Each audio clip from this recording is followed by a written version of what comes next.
Welcome to TSAT. This is Eeshwar Kumar. ఈ వీడియోలో మనం current affairs, international issues, March 2026కి సంబంధించినటువంటి అంశాలను మనం డిస్కస్ చేసుకోబోతున్నాం. సో దీనిలో ప్రధానంగా మనం తీసుకుంటే ఎవరైతే 16 ఇయర్స్ కంటే తక్కువ ఉన్నటువంటి పిల్లలు ఉన్నారో వారికి సోషల్ మీడియాని బ్యాన్ చేయండి అని వివిధ దేశాలు, అదేవిధంగా భారతదేశంలో ఉన్నటువంటి రాష్ట్రాలు చట్టాలు చేయడం జరిగింది. ఆ చట్టాలకు సంబంధించి ఒకసారి చూద్దాం మనం. లైక్ పిల్లలకు ఎవరైతే 16 ఇయర్స్ కంటే తక్కువ వయసు ఉన్నటువంటి పిల్లలకు సోషల్ మీడియా యాక్సెస్ అనేటువంటిది ఎట్టి పరిస్థితుల్లో కూడా ఇవ్వద్దు అనేటువంటి చట్టాలు. సో ఆ విధంగా చట్టం చేసినటువంటి మొట్టమొదటి దేశం ప్రపంచంలో తీసుకుంటే ఏది అంటే ఆస్ట్రేలియా అన్నాడు. సో ఆస్ట్రేలియా తర్వాత ఫ్రాన్స్ అనేటువంటి దేశం ఈ చట్టాన్ని చేయడం జరిగింది. సో దాని తర్వాత ఇటీవల ఇండోనేషియా అనేటువంటి ఒక దేశం ఏదైతే ఉందో వీరు కూడా చట్టాన్ని చేయడం జరిగింది. సో లైక్ ఫైనల్గా ప్రపంచంలోనే మొట్టమొదటి దేశం ఏది అంటే ఇక్కడ సోషల్ మీడియాని బ్యాన్ చేస్తున్నటువంటి చట్టం చేసినటువంటి దేశం ఏది అంటే ఆస్ట్రేలియా అనేటువంటి దేశం. తర్వాత స్థానంలో ఉన్నటువంటి దేశం ఫ్రాన్స్, ఇటీవల ఉన్నటువంటి దేశం ఇండోనేషియా. సో అదేవిధంగా సౌత్ ఈస్ట్ ఏషియన్ కంట్రీస్ ఏవైతే ఉన్నాయో సౌత్ ఈస్ట్ ఏషియన్ కంట్రీస్లో మొట్టమొదటి దేశం ఏది అంటే ఇండోనేషియా అనేటువంటి దేశం అనమాట. సో వీళ్ళు సోషల్ మీడియాని బ్యాన్ చేయడం జరిగింది. ఇక దాని తర్వాత ఇండియాలోకి వస్తే ఇండియాలో కర్ణాటక రాష్ట్రం సోషల్ మీడియాని బ్యాన్ చేశారు. ఇక దాని తర్వాత మొన్న ఆంధ్రప్రదేశ్ ప్రభుత్వం కూడా సోషల్ మీడియాని బ్యాన్ చేయండి అని చెప్పేసి ప్రపోజల్ని పెట్టడం జరిగింది.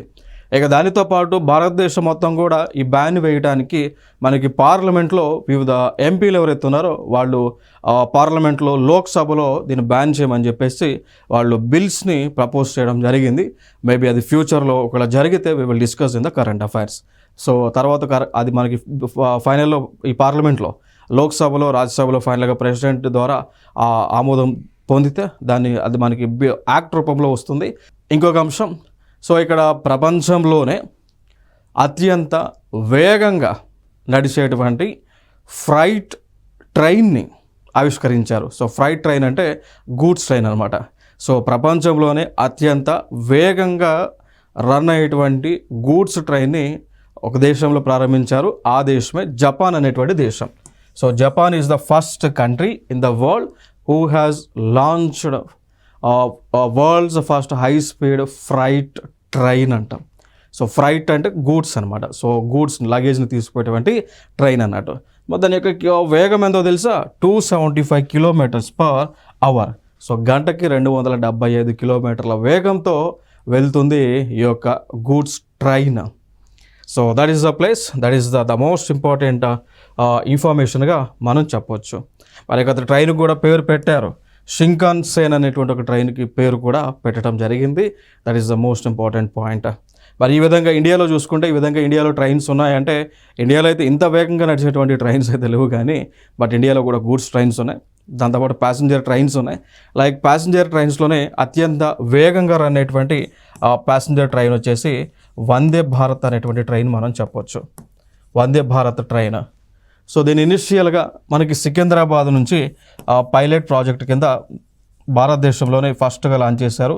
సికింద్రాబాద్ నుంచి సికింద్రాబాద్ నుంచి మనకి చెన్నైకి ఈ యొక్క ట్రైన్ని లాంచ్ చేయడం జరిగింది. చెన్నైకి, అదేవిధంగా విశాఖపట్నానికి, అదేవిధంగా తిరుపతికి ఈ ట్రైన్ అనేటువంటిది ఇనిషియల్గా వందే భారత్ ట్రైన్ అనేటువంటిది లాంచ్ చేశారు. ఇక దాని తర్వాత అన్ని ప్రాంతాలు కూడా ట్రైన్లను విస్తరిస్తూ ఉన్నారు. అయితే వందే భారత్ ట్రైన్ యొక్క స్పీడ్ ఎంత అంటే దాదాపుగా ఇది 160 km/h రీచ్ అవుతుంది. అంటే గంటకి 160 కిలోమీటర్ల వేగంతో వందే భారత్ ట్రైన్ అనేటువంటిది రన్ అవుతుంది అనేటువంటి అంశాన్ని మనం గుర్తుపెట్టుకోవాలి. That is the most important information ఇక్కడ. సో 160 km/hతో రన్ అవుతుంది. ఇదే వందే భారత్ ట్రైన్ని గతంలో మనం ఇంకొక పేరుతో పిలిచేవాళ్ళం.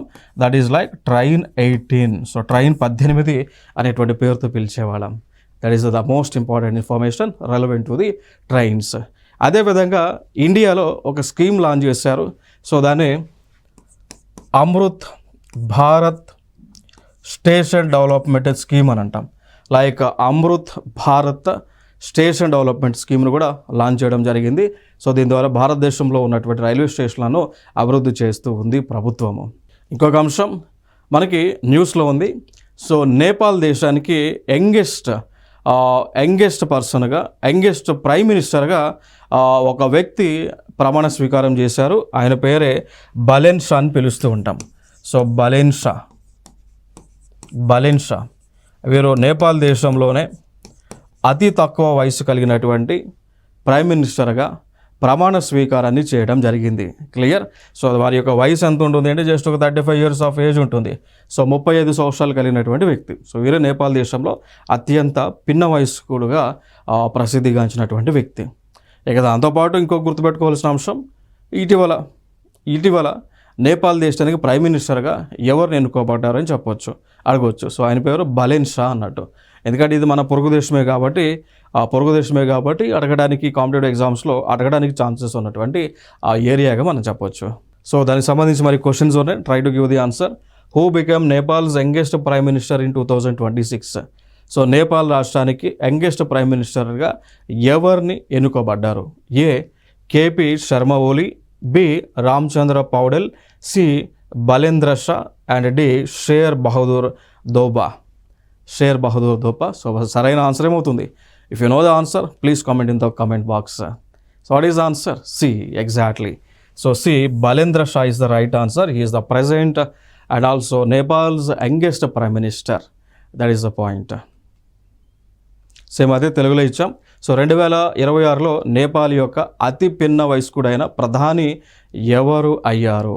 ఏ KP Sharma Oli, B Ramchandra Paudel, C Balendra Shah, D Sher Bahadur Deuba.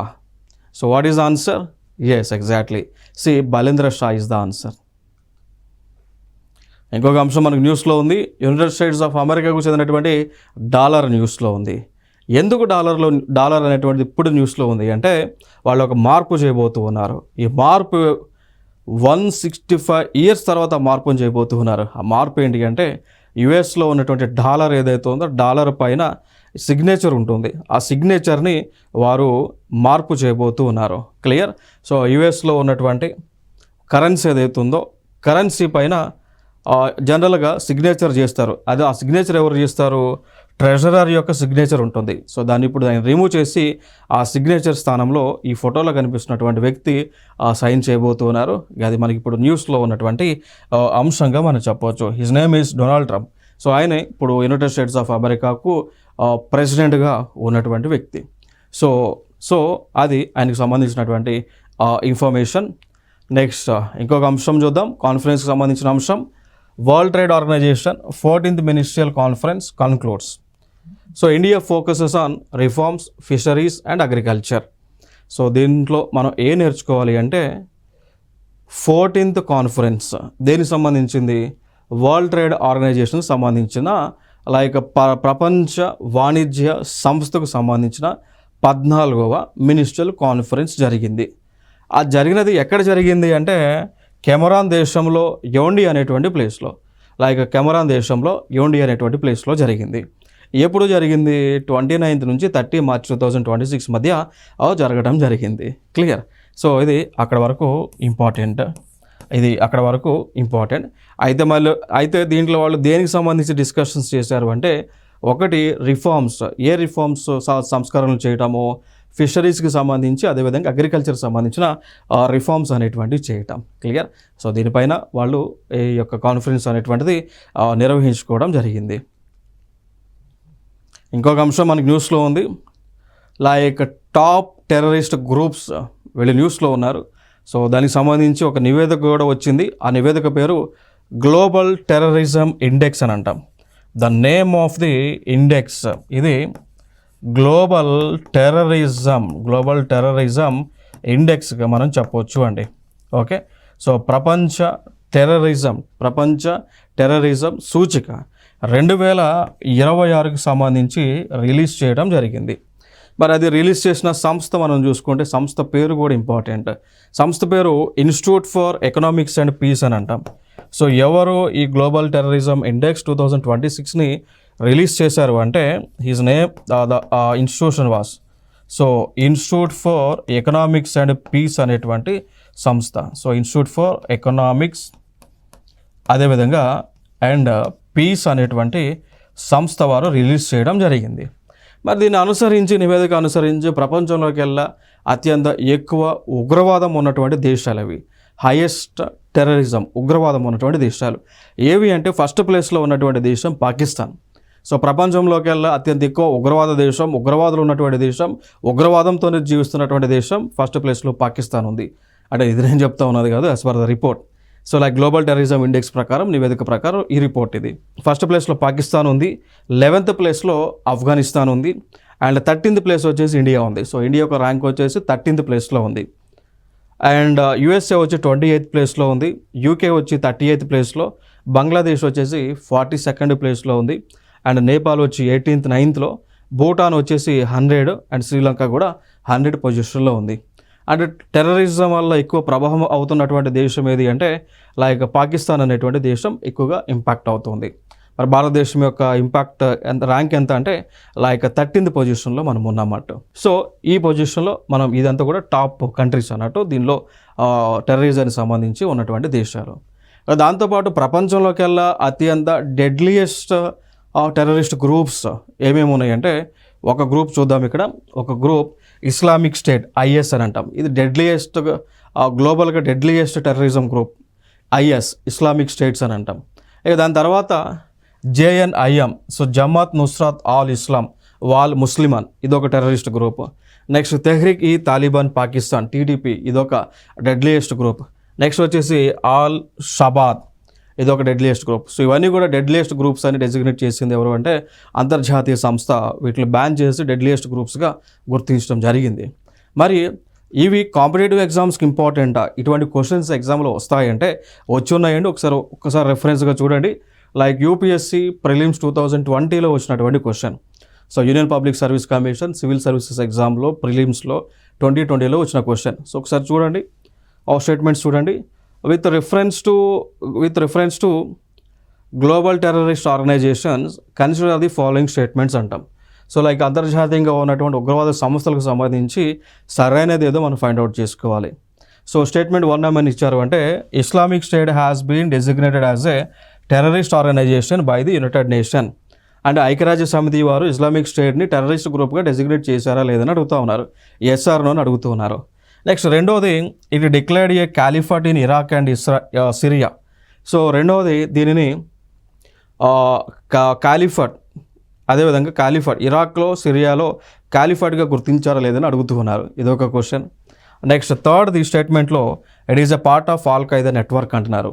మరి ఇది ఆల్ ఖైదా నెట్వర్క్లో భాగమా? ఐఎస్ అనేది ఇస్లామిక్ స్టేట్ అనేటువంటిది ఆల్ ఖైదా నెట్వర్క్లో భాగమని అడుగుతూ ఉన్నారు. So yes or no find out చేయాలి. So try to give the answers. ఏమై ఉండొచ్చు? Exactly. So A is the answer. ఎందుకంటే ఈ ఆల్ ఖైదా అనేటువంటి సంస్థ వేరు, ఇస్లామిక్ స్టేట్ అనేటువంటి సంస్థ వేరు. ఆల్ ఖైదా వేరు, ఇస్లామిక్ స్టేట్ వేరు. రెండు కూడా ఒక సంస్థలు కాదు, రెండు కూడా వివిధ సంస్థలు. ఎవరి పని వాళ్ళు చేస్తూ ఉన్నారు. కాబట్టి 3 రాంగ్ అవుతుంది, మిగిలినవి కూడా రెలవెంట్ ద ఇస్లామిక్ స్టేట్ అవుతున్నాయి. సో కాబట్టి ఇది రైట్. సో ఇస్లామిక్ స్టేటే కాకుండా ఉగ్రవాద సంస్థ యుఎన్ ద్వారా టెర్రరిస్ట్ గ్రూప్గా గుర్తింపబడింది. మిగిలినటువంటివి like JNIM, Jamaat Nusrat al Islam wal Muslimin, and Tehrik e Taliban Pakistan, and al Shabaab అనేటువంటి సంస్థలు. క్లియర్. సో ఇవి మనకి ఇటీవల న్యూస్లో ఉన్నటువంటి అంశం. మరి యూపీఎస్సీ ప్రిలిమ్స్లో వీటిపైన క్వశ్చన్స్ అడుగుతున్నారు కాబట్టి ఈ ఏరియాస్ కూడా ప్రజెంట్ ఇంపార్టెంట్, అందుకు మనం డిస్కస్ చేస్తూ ఉన్నాం. అండ్ ఇంకోటి, మనకి యూపీఎస్సీ ఎగ్జామ్స్ ఎవరైనా రాస్తే దాంట్లో సిలబస్ ఉంటుంది. లైక్ ఇంటర్నల్ సెక్యూరిటీ అనేటువంటి ఒక సిలబస్ ఉంటుంది. సో ఇంటర్నల్ సెక్యూరిటీలో భాగంగా ఈ కాన్సెప్ట్స్ అన్నీ కూడా మనం డిస్కస్ చేయడం జరుగుతుంది. సిలబస్ యాజ్ పార్ట్ ఆఫ్ సిలబస్లోనే మనం డిస్కస్ చేస్తాము. క్లియర్. నెక్స్ట్ ఇంకొక అంశం మనం చూద్దాం. So Lipu lake. సో ఫైనల్గా లిపు లేక్ అంటే ఇదొక మార్గము, కొండలలో ఉండేటువంటి మార్గం. మీకు కనిపిస్తూ ఉంది చూసారా, ఇది కొండలలో ఉండేటువంటి మార్గం. సో దీన్ని మనం ఇప్పుడు ఓపెన్ చేసుకొని ట్రేడ్ చేస్తూ ఉన్నాం వాణిజ్యాన్ని. ఈ యొక్క లిప్ లేక్ పాస్ నుంచి మనం వాణిజ్యాన్ని అనుమతిస్తూ ఉన్నాం. మరి అయితే ఈ లిపు లేక్ అనేటువంటిది ఏ ప్రాంతాలు అంటే ఏ 2 దేశాలను కనెక్ట్ చేస్తుంది అంటే ఒకటి ఇండియాని, అదేవిధంగా చైనాని కనెక్ట్ చేస్తూ ఉంటుంది ఈ లిపు లేక్ అనేటువంటిది. ఇక్కడ నుంచి తిన్నగా నడుచుకుంటూ పోతే మనకేమొస్తుందండి, చైనా వస్తుంది. క్లియర్. సో ఇది ఇండియాలో ఉత్తరాఖండ్ ప్రాంతంలో ఉంటుంది ఇది. సో అక్కడి నుంచి నడుచుకుంటూ పోతే డైరెక్ట్గా చైనాకు వెళ్తూ ఉంటాం. సో అంతకుముందు దీన్ని క్లోజ్ చేశారు. సో తర్వాత 7 years తర్వాత దీన్ని ఓపెన్ చేయడం జరుగుతూ ఉంది. క్లియర్. సో అంతకుముందు ఎందుకు క్లోజ్ చేశారు అంటే ఇండియాకి చైనాకి డొక్లాం లోయకి సంబంధించి ఇష్యూ వచ్చినటువంటి సందర్భాన దీన్ని క్లోజ్ చేశారు. మళ్ళీ ఇప్పుడు దాన్ని రీఓపెన్ చేయడం జరుగుతుంది after 7 years of time. So ఎగ్జాక్ట్గా దీన్ని జూన్ 2026 నుంచి జూన్ 2026 నుంచి దీన్ని ఓపెన్ చేయబోతూ ఉన్నారు. That is the most important information here. So మ్యాప్లో చూస్తే ఇక్కడ ఉంటుంది ఈ లిపు లేక్ అనేటువంటిది. You can watch it here. Uttarakhand దగ్గర నుంచి ఈ విధంగా ఫైనల్గా వెళ్ళి చైనా మధ్య కనెక్ట్ అవుతూ ఉంటుంది. ఇంకా అదే కాకుండా కొన్ని ఇంపార్టెంట్ పాసెస్ ఉన్నాయి. పాసెస్ అంటే ఏం లేదండి, మార్గము. సో ఒక ప్రాంతం నుంచి ఇంకో ప్రాంతానికి వెళ్ళడానికి ఉన్నటువంటి మార్గము పాసెస్ అని అంటాం. సో అట్లాంటిది ఇంపార్టెంట్ పాసెస్ వచ్చేసి నతులా పాస్ అని అంటాం. ఇది సిక్కిం దగ్గర ఉంటుంది. ఈ పాస్ అనేటువంటిది ఇండియాకి, భూటాన్కి, చైనాకి మధ్య కనెక్టివిటీని ఉంచుతుంది. ఇక్కడ చూడవచ్చు మీరు, ఇండియాకి, భూటాన్కి, చైనాకి మధ్య మార్గముగా ఈ యొక్క నతులా పాస్ అనేటువంటిది ఉంటుంది. That is the most important information here. ఇంకొక రిపోర్ట్ని మనం చూద్దాం. సో ఆ రిపోర్ట్ వచ్చేసి ద ల్యాన్సెట్ గ్లోబల్ హెల్త్ వారు రిలీజ్ చేసినటువంటి రిపోర్ట్ అనమాట. సో ఈ రిపోర్ట్ ప్రకారం ఏంటి అంటే దాదాపు 2050 సంవత్సరాల్లో సో ఎటువంటి ఫిజికల్ యాక్టివిటీ అనేటువంటిది లేకపోవటం వల్ల దాదాపు 7 లక్షల మంది మరణిస్తారు అని చెప్తూ ఉన్నారు. సో లైక్ ఇక్కడ మనం చూడొచ్చు ద ల్యాన్సెట్ గ్లోబల్ హెల్త్ అనేటువంటి ఒక మ్యాగజైన్. ఇది యాక్చువల్గా ల్యాన్సెట్ గ్లోబల్ హెల్త్ అనేటువంటి సంస్థ ఒక మ్యాగజైన్ రిలీజ్ చేస్తుంది. ఇది హెల్త్కి సంబంధించిన మ్యాగజైన్. వీళ్ళు ఏమన్నారు, ఫైనల్గా క్లైమేట్ చేంజ్ రావటం వలన, సో వాతావరణంలో మార్పు అనేటువంటిది రావటం వలన, ఆ మార్పు వచ్చినటువంటి సందర్భాన ఎవరైతే ఫిజికల్ యాక్టివిటీస్ చేయకుండా ఉంటారో ఆ ఫిజికల్ యాక్టివిటీస్ చేయనటువంటి వారు దాదాపుగా సంవత్సరానికి 7 లక్షల మంది మరణిస్తారని చెప్పేసి నివేదిక చెప్తా ఉంది. That is the point. So like అది ఎక్కడి వరకు బై 2050 కంట. సో బై 2050 కల్లా మనకేమవుతుంది, దాదాపుగా 7 లక్షల మంది మరణిస్తారని చెప్తూ ఉన్నారు. సో అందుకోసమే ఏమంటున్నారు, so at least walk some distance. So ప్రతి ఒక్కరు కూడా కొంత దూరం, రోజు కొంత దూరం నడిస్తే తద్వారా మనకి ఫిజికల్ యాక్టివిటీ పెరిగి బాడీలో, తద్వారా బ్లడ్ సర్క్యులేషన్ జరగడం ద్వారా హార్ట్ అనేటువంటిది యాక్టివ్గా బ్లడ్ పంపింగ్ చేయడం వల్ల మనకి హార్ట్లో లేదంటే ఇక బ్లడ్ వాల్స్లో ఎక్కడ కూడా ఫ్యాట్ అనేటువంటిది చేరకుండా ఉంటుంది. ఫ్యాట్ చేరకుండా ఉంటే బ్లడ్ యొక్క మూమెంట్ ఫ్రీగా ఉంటుంది. బ్లడ్ యొక్క మూమెంట్ ఫ్రీగా ఉంటే బ్లడ్ ప్రెషర్ అనేటువంటిది కంట్రోల్లో ఉంటుంది. దాంతోపాటు తిన్నటువంటి ఫుడ్ అంతా కూడా, మనం ఏదైతే కార్బోహైడ్రేట్స్ ఫుడ్ తీసుకుంటున్నామో తీసుకున్నటువంటి ఫుడ్ అంతా కూడా ఫ్యాట్గా మారకుండా ఉంటుంది. కొవ్వుగా, బ్యాడ్ కొలెస్ట్రాల్గా లేదా బ్యాడ్ ఫ్యాట్గా మారకుండా ఉంటుంది. మారకుండా ఉంటే బ్లడ్ ఫ్లో అనేటువంటిది ఈజీగా ఉంటుంది. ఎప్పుడైతే మన బాడీలో కార్బోహైడ్రేట్స్ అంతా కూడా బ్యాడ్ ఫ్యాట్గానో బ్యాడ్ కొలెస్ట్రాల్గానో మారితే కనుక మన బాడీలో ఉన్నటువంటి బ్లడ్ అంతా కూడా థిక్నెస్ పెరుగుతుంది, మందంగా అయిపోయి ఫ్లో అవ్వడానికి ఛాన్స్ ఉండదు. ఫ్లో అవ్వడానికి ఛాన్స్ లేనప్పుడు బ్లడ్ ప్రెషర్ పెరుగుతుంది. దాంతోపాటు హార్ట్ స్ట్రోక్, కార్డియాక్ అరెస్ట్ అనేటువంటిది వస్తుంది అనమాట. క్లియర్. సో ఇవన్నీ కూడా రాకుండా ఉండాలంటే అట్లీస్ట్ ఎవ్రీడే 30 minutes కనుక మనం వాకింగ్ చేయగలిగితే మన బాడీ అనేటువంటిది చాలా యాక్టివ్గా ఉండి ఎటువంటి బీపీ కానీ, షుగర్ కానీ, సమ్ అదర్ ఆల్జిమర్స్ లాంటి డిజీజ్ కానీ, న్యూరాలజికల్ డిజార్డర్స్ కానీ, డయాబెటిక్ రెటినోపతి కానీ, కాటరాక్ట్ కానీ, గ్లూకోమా కానీ ఇట్లాంటి వ్యాధులు అనేటువంటివి సంక్రమించకుండా రాకుండా ఉంటాయి. సో అది ఈ నివేదిక ద్వారా మనకి తెలియవస్తూ ఉంది. That is the most important information. So అని చెప్తూ ఉంటాం, ఆరోగ్యమే మహాభాగ్యం. సో డబ్బులు పెట్టి కూడా కొనలేనటువంటిది హెల్త్ అన్నట్టు. సో ఆరోగ్యం లేకపోతే డబ్బులు ఎన్నున్నా కూడా వేస్ట్ అన్నట్టు. దాన్ని మనం ఆ డబ్బులను ఎన్ని కోట్లు సంపాదించినా దాన్ని ఎంజాయ్ చేయడానికి పనికిరానటువంటిది ఎప్పుడైతే మన ఆరోగ్యం అనేటువంటిది సంక్రమంగా లేకపోతే. ఇంకొక అంశం మనం చూద్దాం. లైక్ యునైటెడ్ స్టేట్స్ ఆఫ్ అమెరికాలో జోన్స్ యాక్ట్ని కొన్ని రోజుల పాటు సస్పెండ్లో వేయడం జరిగింది. మరంటే ఒకసారి చూద్దాం ఇక్కడ అసలు ఈ జోన్స్ యాక్ట్ అంటే ఏమిటి అనేటువంటిది చూద్దాం. సో ఇక్కడ ఈ జోన్స్ యాక్ట్ అనేటువంటిది యునైటెడ్ స్టేట్స్ ఆఫ్ అమెరికా తీసుకొచ్చినటువంటి చట్టము అన్నమాట.